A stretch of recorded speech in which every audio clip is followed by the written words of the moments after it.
Hi, Julie Ann. I'm Karen Mole, and I'm from scifivision.com. Hi. 5 Years Memorial is such an Yes. important program, and I'm so glad that I was asked to watch it and to cover it. It's really I'm old enough to remember being riveted to the television during Katrina, and Yes. yet I'm kind of disgusted with myself that this incident faded from my memory a little bit. Well, I think we didn't really have an understanding of what was happening inside the hospitals. And, the news likes to put things on that are exciting. So the destruction is more of a draw for them.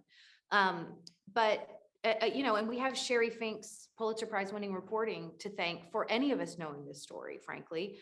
And then her exhaustive book and her dogged research, and she's the reason all of us are sitting here, and she's the reason we even know about this.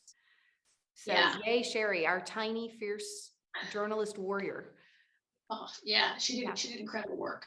I think that the series sort of parallels what you just said about the news, like wanting to cover the exciting and the disaster.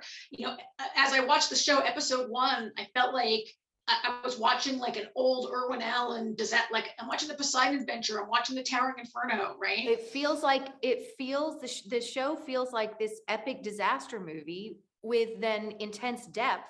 And then we cut to this stock footage and all of this news footage, and you're like, oh, right, this really happened. This is based on actual events. I mean, it's even me, I shot it and I'm watching it for the first time going, it just is, it's such a stark reminder that this actually happened. This was not you're right, this was not Poseidon Adventure. This was not some fun movie. There's a very human cost. And I think, we're a dramatization of Sherry Fink's excellent book. And I think that's something a dramatization does really well that a documentary maybe can't. It really can take you inside the psychological and emotional aspects in a very human way that I hope has impact for our audience. Yeah, I'm sure it will. So you play Diane Robichaud. Yes. For those who haven't seen the show yet, she worked at Life Care, which was like a second hospital that basically rented 2 floors in Memorial Hospital and was a separate company, Life Care is a long-term care facility, and we rented the 7th floor of Memorial Hospital from Tenet Healthcare, which is a big health conglomerate of a whole bunch of hospitals. And that seems really benign at first, but then as the days go on and the episodes go on, it becomes of dire importance for the patients at Life Care, because people were making decisions in air-conditioned boardrooms. They were making business decisions that, and medicine should be human, if nothing else. So I think it's, my side of the storyline, particularly Life Care, is a real indictment of corporate medicine and how it operates. We really need to have that conversation in this country. It is. And I want to talk a bit about the first time we meet Diane in episode 1. Yeah. She's meeting a colleague who has just brought some new patients in to shelter from the storm. And you're on screen for like over a full minute delivering your lines, and we only see the back of your head in that entire scene. You get your first glimpse of Diane at the very end of that scene, coming out of Wilda McManus's room. John Ridley wrote our first 5 episodes, and he directed episode 1 and episodes 4 and 5. He's such a brilliant, beautiful director. He sent us all some research movies before we started filming. One was an Elephant Standing Still, which is a Chinese film that I sadly hadn't seen, and it's brilliant. And the other one was Son of Saul, which won a foreign language award. I believe it's a Hungarian film. Particularly, Elephant Standing Still really does this thing where it follows right behind the character, and you kind of are trying to peek around. And Ramsey Nichol did such a good job. It's really meant to make you feel like you are the character, like you're seeing that world from the character's point of view. And I know actors are supposed to want FaceTime on screen, but I'm not mad at that. I think it was an interesting introduction for her. After I watched the entire series, I went back to rewatch that intro before I spoke to you, and I thought it was a really good metaphor for the way Memorial and Life Care, like the way Tenet, like didn't see Life Care, like those, like was Diane's struggle.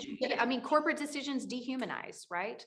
So, or they don't put a face on things. So that's, I hadn't even thought of that metaphor, but it's a really interesting metaphor.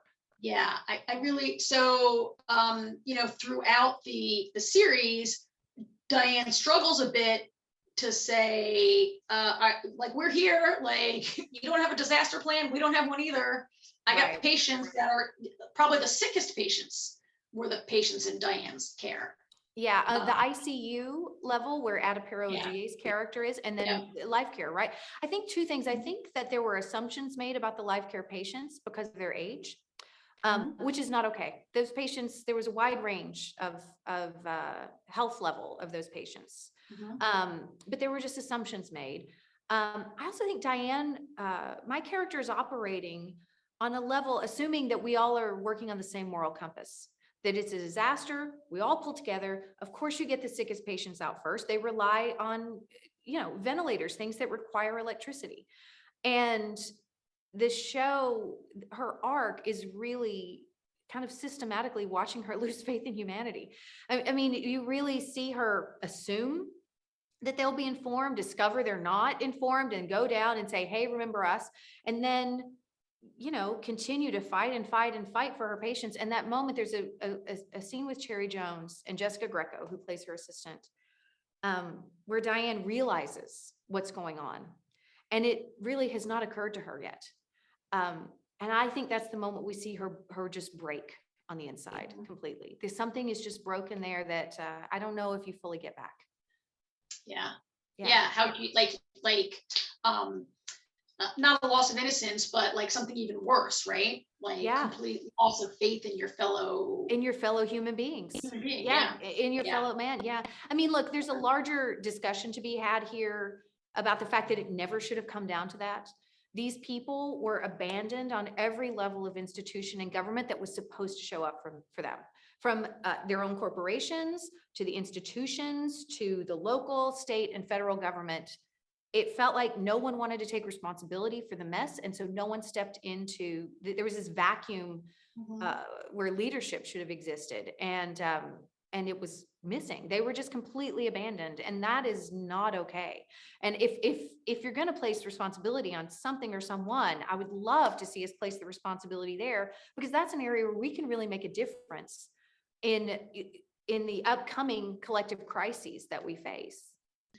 Yeah, and Diane also, you know, the character plays a kind of a dual role as a link to the outside world. Now, I haven't read the book, and I don't know if it is true that Diane has that link to her. I'm not sure if that's her friend. There's a man who's trying to find out how his mother. There's a man who's trying to come and rescue his mother from the hospital, from the life care floor, right? That's Mark LeBlanc and his wife. Yes. And you know, so your character Diane provides for us that link to the frustration on the outside of the hospital. Yeah, I think life care's role in the story is really where the heart of our moral compass lies, and where the consequences lie a lot. I mean, Emmett Everett is what I would point to there. Played so beautifully by Damon Standifer. I have so much love for him as a person and as an actor. And I think, we really took on the responsibility of saying, these are the emotional consequences. This is the emotional heart of what we're doing. This is where we really want the audience to feel the human loss of all of these myriad decisions that people made. So I think there's an interesting take on that, and there's a good responsibility there. And then later we see Emmett's wife really fighting for him in the aftermath of it. Yeah, I would say that I'm trying to not spoiler things by trying to talk about them at the same time. I don't want to either, but I would say that most of the times that I cried were life care scenes. Right. Yeah. I mean, that's very kind of you to say. And also, I think that's what the writing is. I think that's where we really feel the loss of what might happen. And we really feel the tragedy of what's going on. Even look, Angela and Wilda McManus, played by Diane Johnstone, and then Angela, the daughter, played by Raven Dowda, is the woman who has suffered a stroke, and her daughter is, has hands put on her, dragging her away. I think there's such emotional investment And the actors Raven brought such a beautiful life to that role. It's incredibly effective all around. Yeah, it's really, it's incredible. So we have a few minutes left. Quickly, I wanted to ask you about like the physical experience of making this show, which is a little different than some of your other work. Plus you had to be, I presume, fake pregnant during all of it. Well, right? I had to be 7 months pregnant for 6 months. So, so we'll start with Deborah Hansen, our costume designer, who has designed, I geeked out on her because she's designed all my favorite Canadian shows. She's designed Orphan Black and Schitt's Creek. And, I know she's wonderful. She, at my very first costume fitting, she fitted me with this prosthetic belly. It's silicone. So you can feel it has a little belly button and everything. It's like 12, 13 pounds. It hangs properly for 7 months pregnant. And then we overdressed it in ways so that it really felt tight and against my body. And then she put these really sweet little maternity scrubs on me, which I didn't even know was a thing. I didn't even know existed. And it really clicked me into the character in a pretty massive way. The reality of, I named my belly Nugget. So the reality of it always being me and Nugget, I couldn't sit in my cast chair because it hurt my back. I was always looking for a box or a table or a stool or something to sit on. And then, as the days wear on, John and Carlton really wanted to show the lack of water, the dehydration, and the heat. And they do a beautiful job representing that heat on screen in a way that we almost feel. I think it's beautifully shot by Ramsey Nichol, our DP. Matthew Davies' set contributes to it. And then also we had 3 departments, hair, makeup, and wardrobe, separately dousing us completely in water. Like so much so that they would walk away and I would wipe it away from my eyes as if I just come out of a swimming pool. Wow. And that aspect of it really, when you start feeling all of it trickle down your neck in the scene, it really puts you inside of it in a pretty massive way. Mm-hmm. And then, there are emotional consequences to doing this kind of work as well. Or there's a price. All of us were happy to pay it, but there's a level of depth you have to go to. And that's not always easy to fully walk away from. Yeah.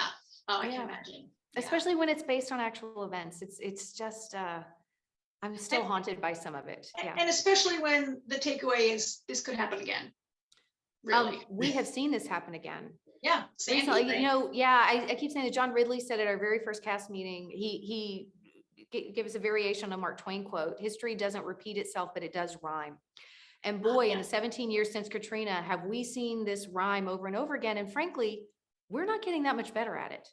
So I really do hope the show is a call to action and a conversation starter on a bigger societal way. Like, who do we want to be in these moments? What do we want to do? Who do we want to be for each other?